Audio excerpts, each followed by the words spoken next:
Olá, estudantes da primeira série do ensino médio. Estamos aqui para mais uma aula de Sociologia.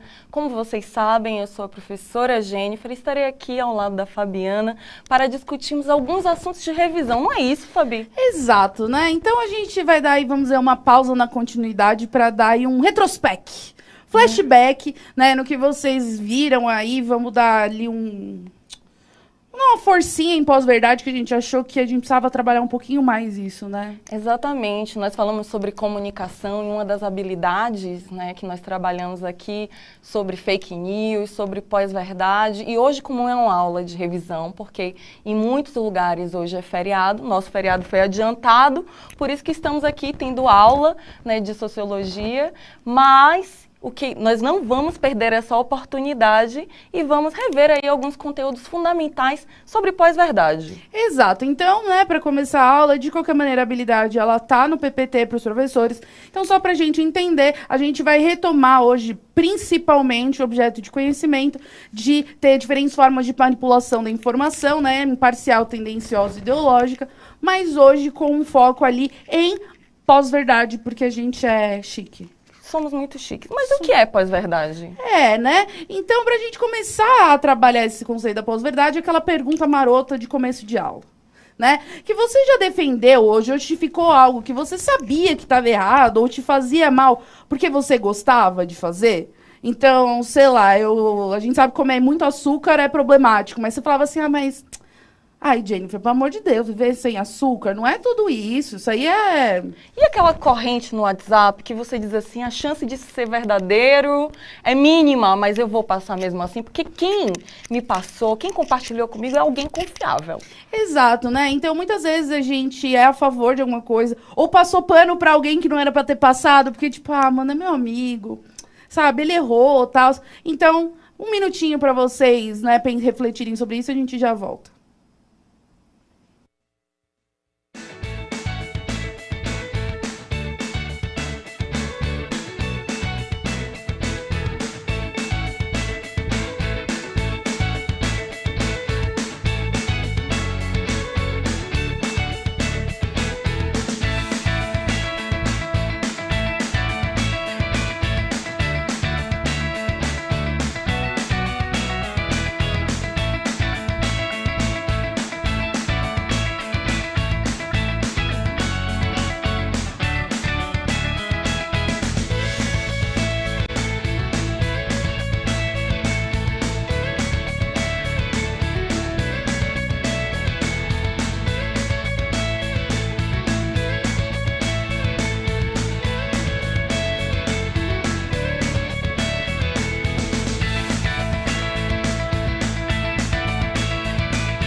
Então, né, Fabi, os professores estão colocando aqui respostas que também os alunos estão compartilhando, que é aquela coisa que a gente sabe que não faz tão bem assim, mas eles costumam utilizar no seu dia a dia, café e refrigerante.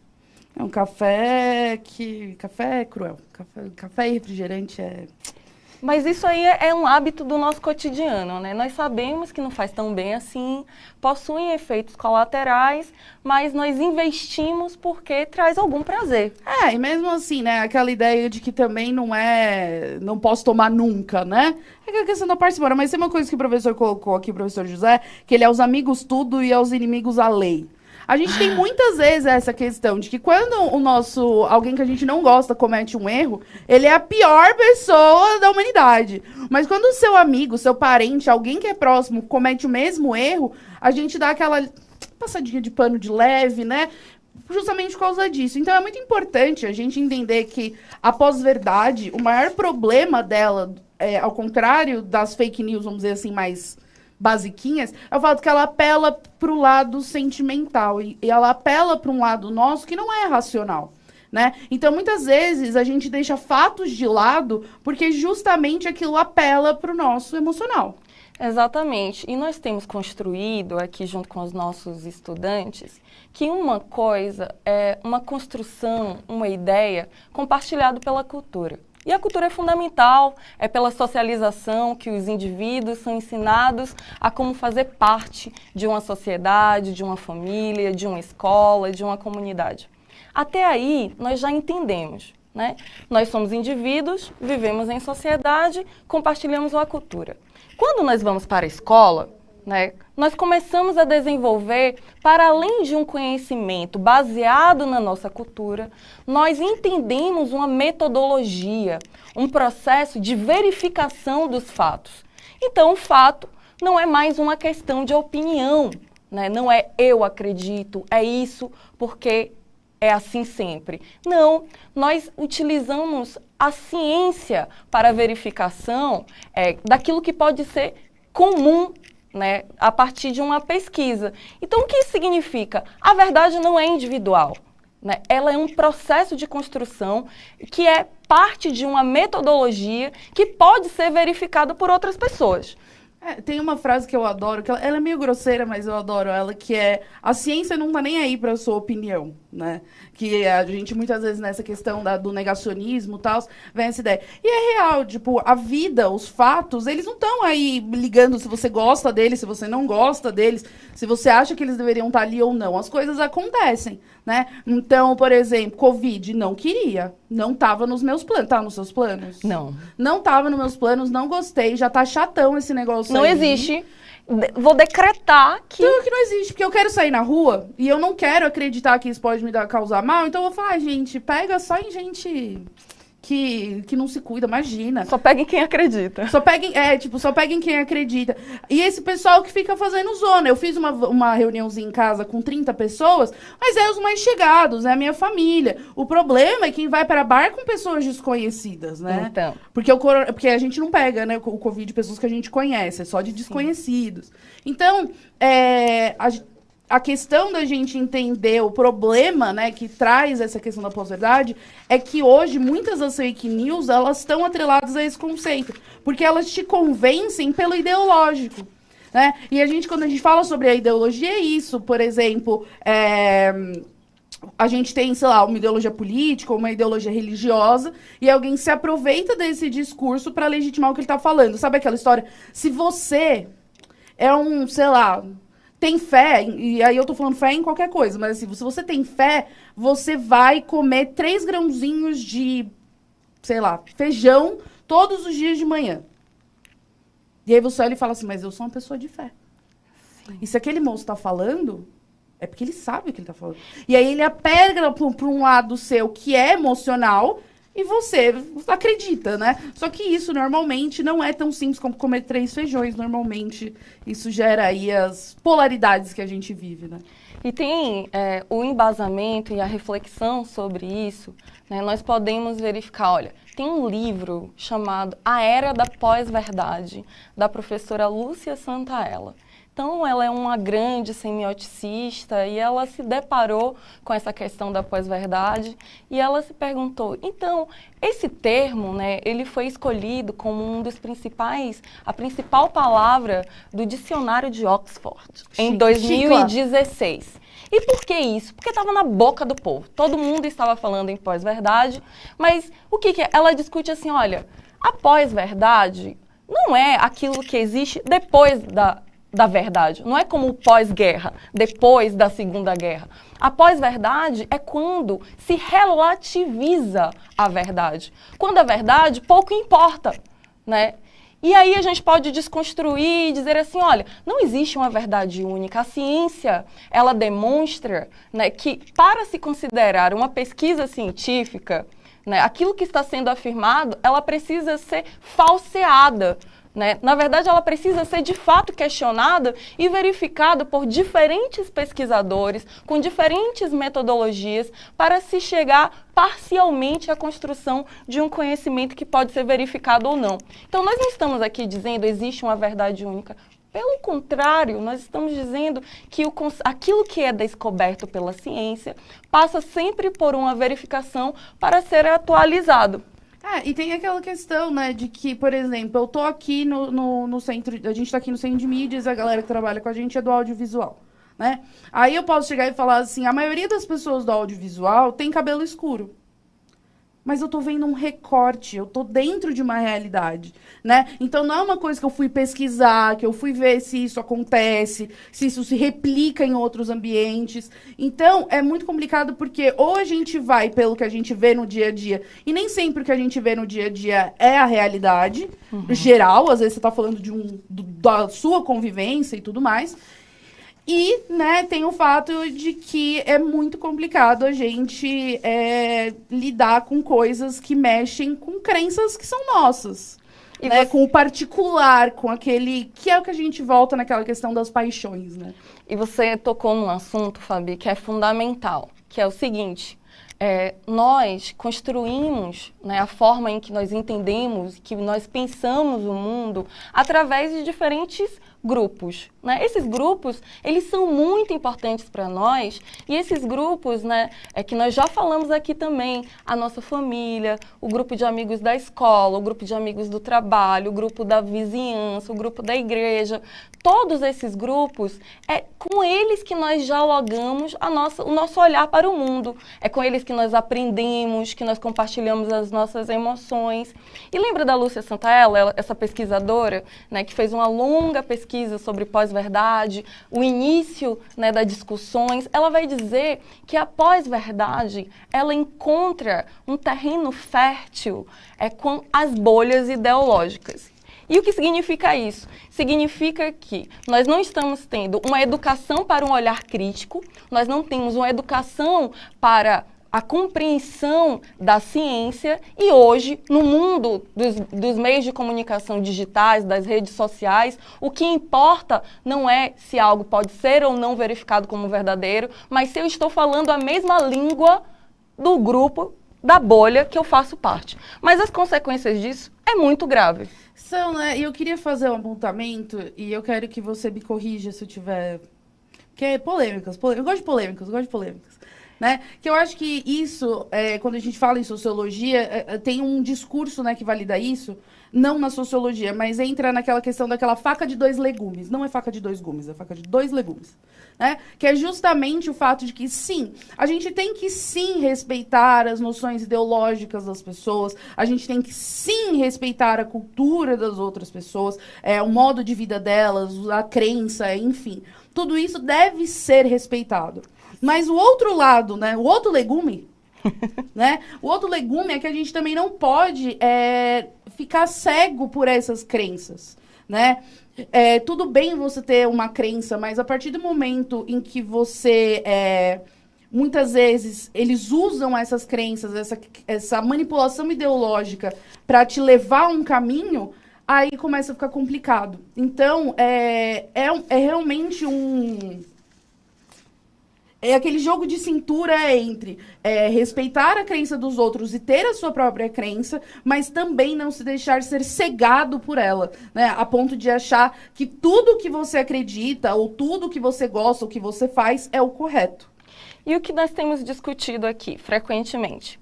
Nós temos dialogado que um dos objetivos da sociologia é a produção da crítica. Né, um olhar crítico sobre a sociedade. E o que a crítica quer dizer? A crítica quer dizer colocar algo em suspensão, né, colocar em destaque, né, para que seja verificado, para que seja analisado, para que nós possamos criar um conjunto de argumentos que possam, né, construir um conhecimento sobre uma perspectiva daquele fato que nós estamos analisando.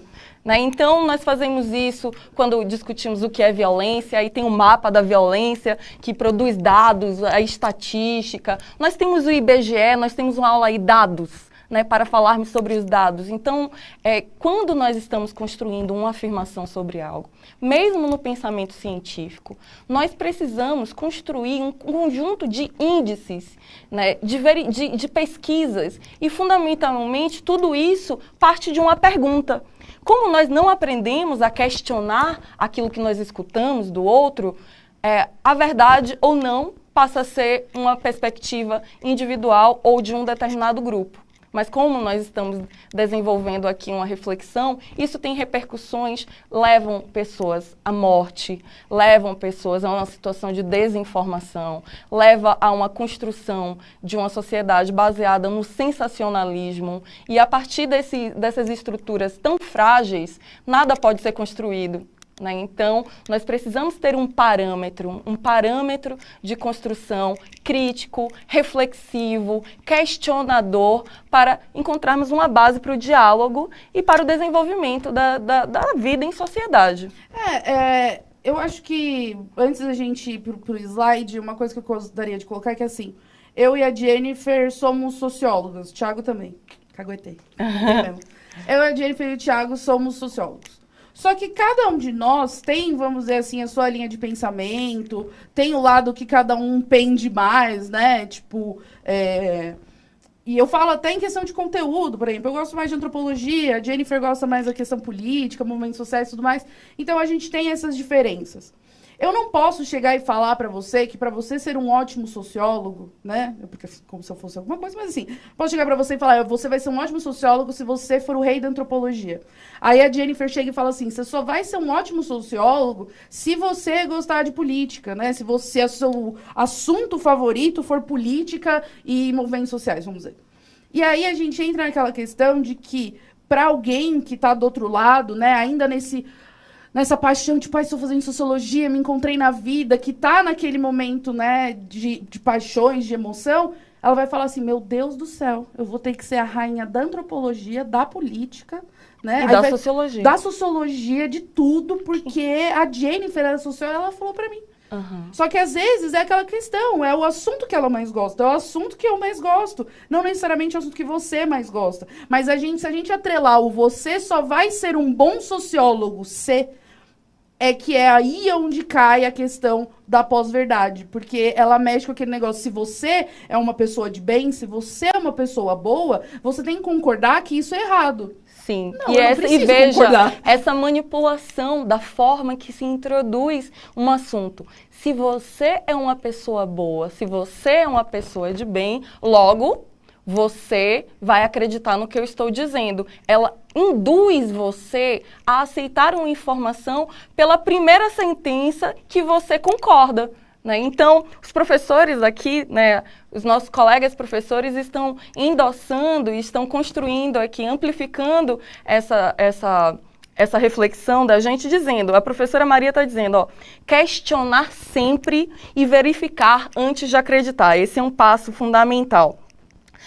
O professor Paulo está dizendo a crítica do grego, críticos, exame, exatamente, esse princípio. Que professor que falou isso?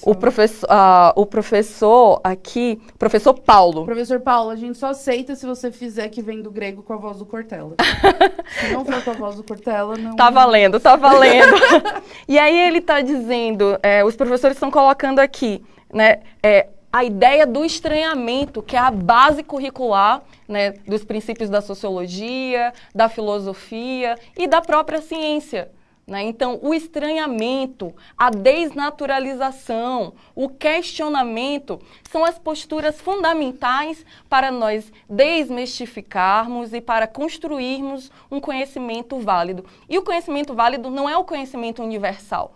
Nós falamos aqui, não existe cultura universal, não existe uma mulher universal, não existe uma sociedade universal. Nós estamos dizendo que toda diferença, que a característica fundamental do ser humano é a diferença. E a nossa diferença é construída pela história. Isso é a cultura no Brasil é diferente da Inglaterra, que é diferente da Espanha, que é diferente da Bolívia, que é diferente de outros lugares do mundo. A cultura em São Paulo é diferente regionalmente de outras regiões do país. E nós só entendemos isso, essas diferenças, porque nós conhecemos a história.